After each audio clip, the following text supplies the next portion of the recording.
Hello, my name is Carlos Pereira de Cruz, and this is the podcast 15 Minutes of Pharma. Welcome. So, Manuel Fernandes is an API specialist, former industrial director, and consultant with decades of hands-on experience. So, in the last episode, we talked about total cost of ownership and how the cheapest option can become the most expensive once delays, instability, and execution risk enter the picture. Today, we'll take that one step further. So let me start with this question. So for years, pharma manufacturing was treated almost like a utility, something that was there in the background. Why does that view no longer hold, Manuel?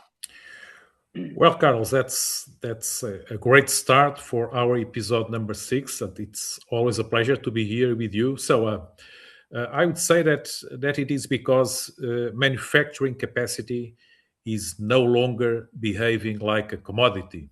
You know, for a long time, the implicit assumption was simple. Well, if one site became too expensive, you could move. If one supplier failed, another would step in. If demand increased, more capacity could be built. And well, that made manufacturing look interchangeable, almost invisible. But, you know, that world is changing. So what you're saying is that the old idea was molecule first, manufacturing later. And now that order is somehow breaking down, right? That's it, Carlos. And this is because, you know, once you start thinking seriously about total cost of ownership, you realize something important. Not all capacity is equal. And even more than that, not all capacity creates the same kind of power. Yeah, interesting word, power. So that's a very important, let's say, shift, okay? Not just cost, but also power. What do you mean by that? Can you explain better? Sure. Well, I mean that capacity is no longer just there to respond to demand. You know, in some cases, it can actually shape the market. If you build enough capacity and sustain it long enough, you can push prices down, you can pressure competitors, and eventually you can even concentrate supply in a fewer hands. And at that point, capacity stops being just an operational asset. It really becomes a strategic lever. Yeah, well, a moment there, Manuel. I read, perhaps in January, I read something in the Financial Times that resonates very well with something that you mentioned from early in your career regarding your visits to China. Yeah. Sure. Yes, Carlos. You know, when I visited China around in the late 2000s, I remember here something striking that was striking for me from people in the API industry. Well, they said that in some cases, the cost of building the factory itself was not even fully reflected in the selling price of the API. I have to confess that at the time that sounded really strange for me. But you know, over time, I realized that this was not just about cost accounting. It really reflected something bigger: scale, time horizon, and really industrial intent. Yeah, I really read something like that in the Financial Times last January or something like, yeah, about not considering the cost of the building the factory itself. So in other words, capacity was being built not only to serve demand, but to influence the structure of the market itself. Exactly, Carlos. Well, I mean, if you build at sufficient scale beyond immediate demand, you do something powerful. You know, prices collapse, and most probably your competitors will struggle, and some will even exit. And you know, supply becomes concentrated. Yeah, consolidation. Yeah, Manuel, can you make that concrete? So, can you tell us a good historical example? Sure. Carlos, I think that penicillin which was really the first theme that we treated in this podcast, is really a very clear one. In the early 2000s, large-scale fermentation capacity was built in China. And well, that capacity entered the market aggressively. Prices dropped sharply, and many producers in Europe and India could no longer compete. One of the affected companies was Speak in India, which had invested heavily in penicillin production using European technology, namely CPAN technology. That was the project where I was involved in the tech transfer process. But well, once global prices collapsed, the economics no longer worked, and unfortunately, the plant became uncompetitive and eventually exited the market in 2013. Yeah, that reminds me, my first one of my first contacts with the industry when I was at university was visiting a penicillin factory here near Porto. Yeah, they may no longer be in the market.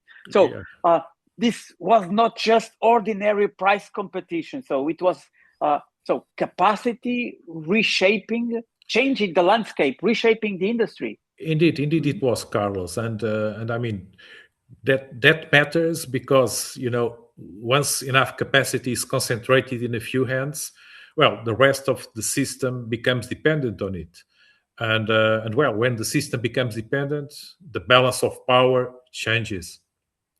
So if I try to summarize, so the real shift is from thinking about manufacturing in terms of cost to thinking about it in terms of control, not cost, that's but right. Control. Huh? Yes, that's precisely that, Carlos. That's right. And and the questions that follow are the following: who controls the capacity? Where is that capacity located? How easily can it be replaced? And how reliably can it be deployed? And Carlos, those are no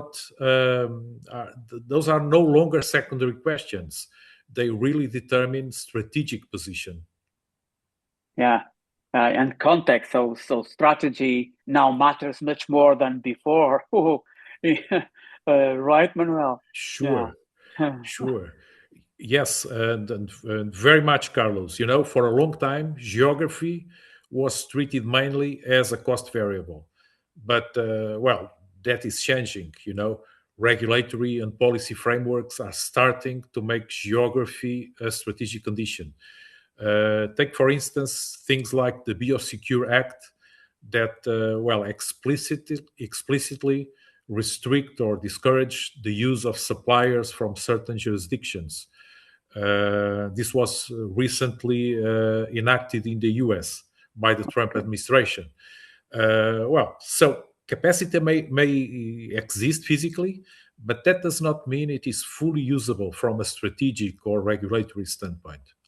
No, that's a very strong idea. So capacity is no longer just something that you have. It's something that you are allowed to use. That's precisely it, Carlos, and well, that changes the map completely. Mm-hmm. So let's walk through that map. So you described several layers of pharma manufacturing. So let's start at the base. Yeah, sure. Well, Carlos, at the base, we have what we may call the commodity API manufacturing. So this means large volumes, mature products, strong price pressure, and well, we are talking about things like antibiotics, basic generics, and chemical intermediates. Well, this layer is heavily concentrated in Asia, especially in China and India, where scale, cost efficiency, and a strong chemical ecosystem create really structural advantages. So here cost still dominates. Yeah, yes, cost is yes, okay. Yes. Margins are thin, prices are under pressure, and differentiation is limited. That is why many Western producers have progressively exited this space. And well, as we have seen in a couple of episodes, I think episode 2 and 3 of our podcast, once production leaves, something else tends to live with it too. We are talking about know-how, all the manufacturing ecosystem, and all the industrial learning that goes with it. You mentioned that. You mentioned that industrial learning. Yeah. That's true. And once that learning is lost, rebuilding it is slow for sure and uncertain. Yeah. So it's not just losing volume; it's also losing capability. Exactly. That's precisely that, Carlos. And what comes next? So price, cost. What comes next? I would say that the next layer is complex APIs. Molecules or products like hormones, corticosteroids, and high potency APIs. Here, the geography is more distributed. In Europe in particular, legacy expertise in complex chemistry still provides a really meaningful competitive position. India is important as well, and China is also advancing. In this layer, chemistry, process control, and regulatory expertise become much more decisive. So there, cost still matters, but it's no longer enough. Huh? Correct. Yeah. So, and then we reach what you call platform bottlenecks. Yes. Carlos, this layer is where the old API lens start to fail altogether. Here, we are no longer dealing primarily with standalone molecules. We are dealing with manufacturing positions that sit underneath entire therapeutic platforms. And for instance, this includes sterile fill finish, peptides, ADC containment, antibody drug conjugates, oligonucleotides, and other modality linked capacities that do not behave like traditional capacity markets. These capabilities are more evenly distributed, often concentrated in the US and Europe, and with selective high-end investments emerging in China. So here capacity is much less interchangeable. And the crucial question, I would say, Carlos, becomes how difficult is it to replicate this capacity? So you mentioned difficulty. So that sounds like the point where scarcity starts to become strategic. Correct. But not all bottlenecks are the same. Some are temporary, others are really structural. For instance, take sterile fill finish. It has been a major bottleneck in recent years, but additional capacity can be built. So, over time, the pressure may ease. Now, compare that with ADC manufacturing. To build a high containment facility to produce ADCs, it must be a facility with OEB4 or OEB5. You need years of design and construction. You need to go through complex validation. You need to hire specialized teams, and of course, you need to invest or to make major capital investments. So, in practice, it can take 4 to 5 years before such a site is fully operational. Well, and demand is already building faster than supply can respond. It is, Carlos. It really is, because there are already hundreds of ADCs in development.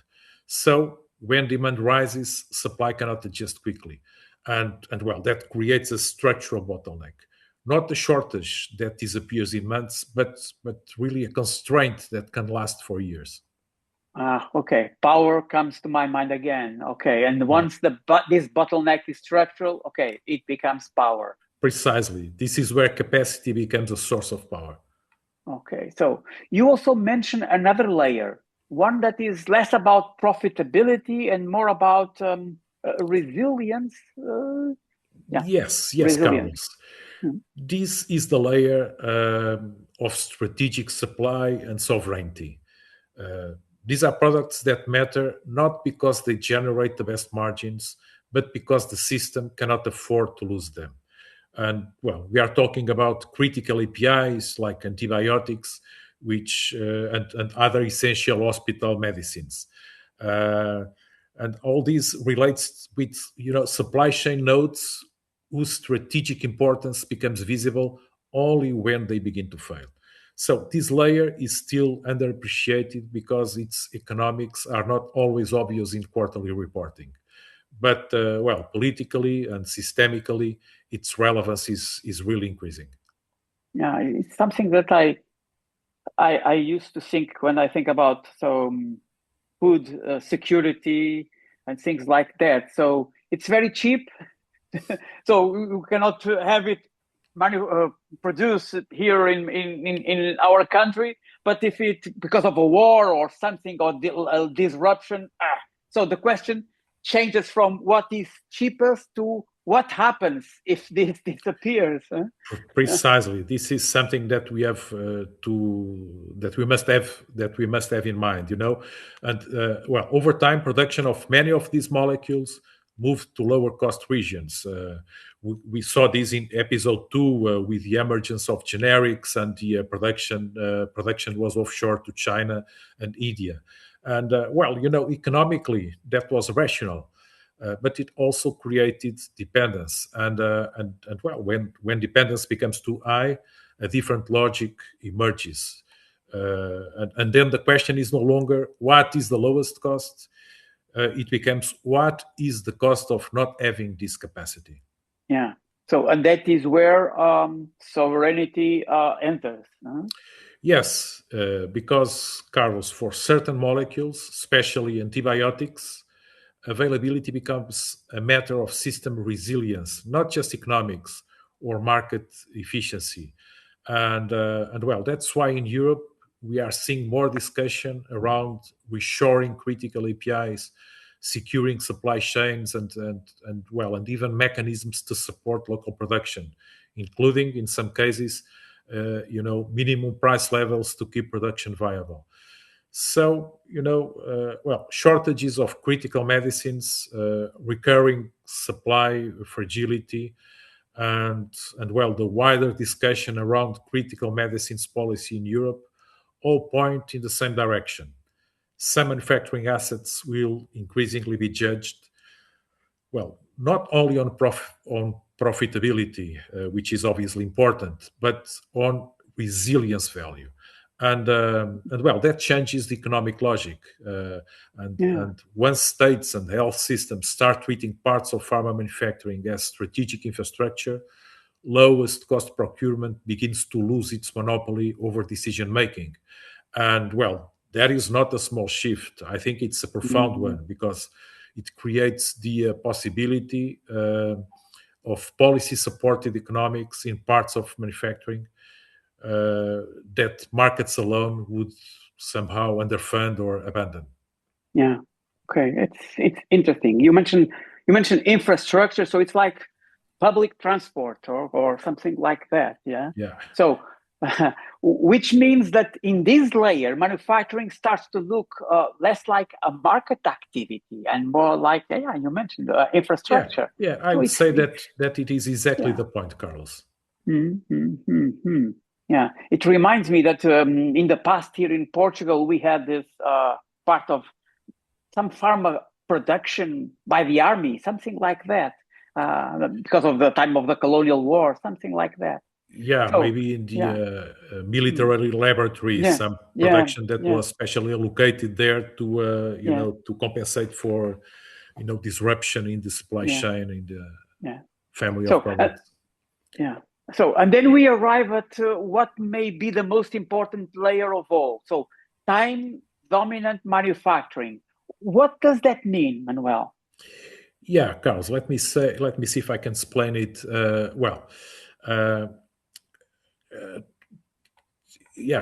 I would say this is the most important layer of all, Carlos. And the most important?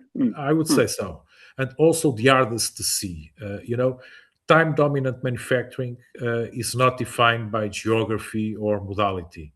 It's defined by the ability to convert, complexity into validated, monetizable output, and doing so fast enough to preserve value. So, in simple terms, this means the ability to move fast, to transfer, to validate, to scale production, and release product really fast. And this is because in today's environment, time is no longer just an operational metric. It is an economic variable, and delays do not merely postpone value; they can destroy. They can destroy it. Yeah, you mentioned that in the episode 5. So speed is not just efficiency; it's competitive position. Exactly.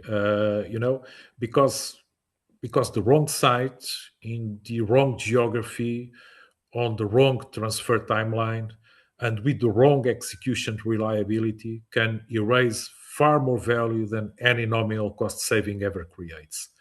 And this capability is not evenly distributed. Well, it tends to concentrate in organizations that combine, technical depth, regulatory experience, and operational discipline, and often in regions where industrial maturity has been built over decades. And I would say that this is where manufacturing becomes a financial variable, not just an operational one. So financial variable. So the winners of the next decade may not be the companies with the biggest plan, right? So, yes, because they are yes, they are not so agile. Absolutely. Yes, I suspect, Carlos, this is where the next generation of winners will separate themselves from the rest. They are more likely to be the companies with the right capabilities in the right layers of this new map. Not the ones owning the most steel, but those compressing time better than anyone else. Wow. Yeah. So, yeah. Now, let me try to pull the threads together. So what you are really saying is that pharma manufacturing is no longer just about producing molecules. It's about controlling capacity, time, reliability, and even increasingly in an admissible location. I think that's it. That's a brilliant wrap up, Carlos. And the companies that win are not necessarily those with the lowest cost. They are the ones whose capacity is hard to replace, reliable to operate, available when it matters, and located where it can actually be used. Okay, so the old question was who can produce these at the lowest cost, but the new question is something else. Yes, something else. Yes, Carlos. I would say that the real question now is whose capacity actually matters, because in these circumstances, not all capacity was created equal. Because once capacity becomes critical, difficult to replace, system relevant and in the right place, it stops just being, it's no longer just manufacturing.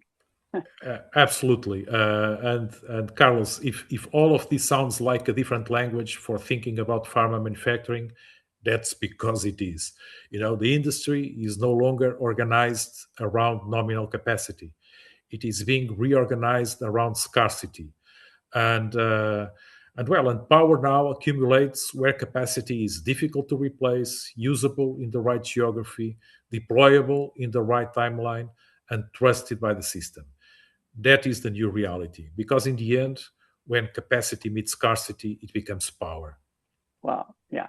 So that is a strong place to end. Yeah, I think it's a strong place to end. Wow. It's really, it's no longer just manufacturing, is a constellation of all other issues around manufacturing. Thank you for listening to the 15 Minutes of Pharma. So in this episode, we explored why manufacturing capacity is no longer a background utility, but a strategic asset. So one that increasingly shapes power, resilience, and competitive position in the pharma industry. So see you in the next episode. So it will be about pricing power, who captures value in the new pharma economy. So because this relates with the last two episodes. So in the last episode, we discussed two important ideas. First, that the cheapest option is often not the lowest cost. And second, that not all manufacturing capacity is equal. So in the next episode, we'll connect those ideas to a concept that is often mentioned but rarely understood properly. So pricing power. Thank you, Carlos. Bye, Manuel. Bye-bye, Carlos. Thank you.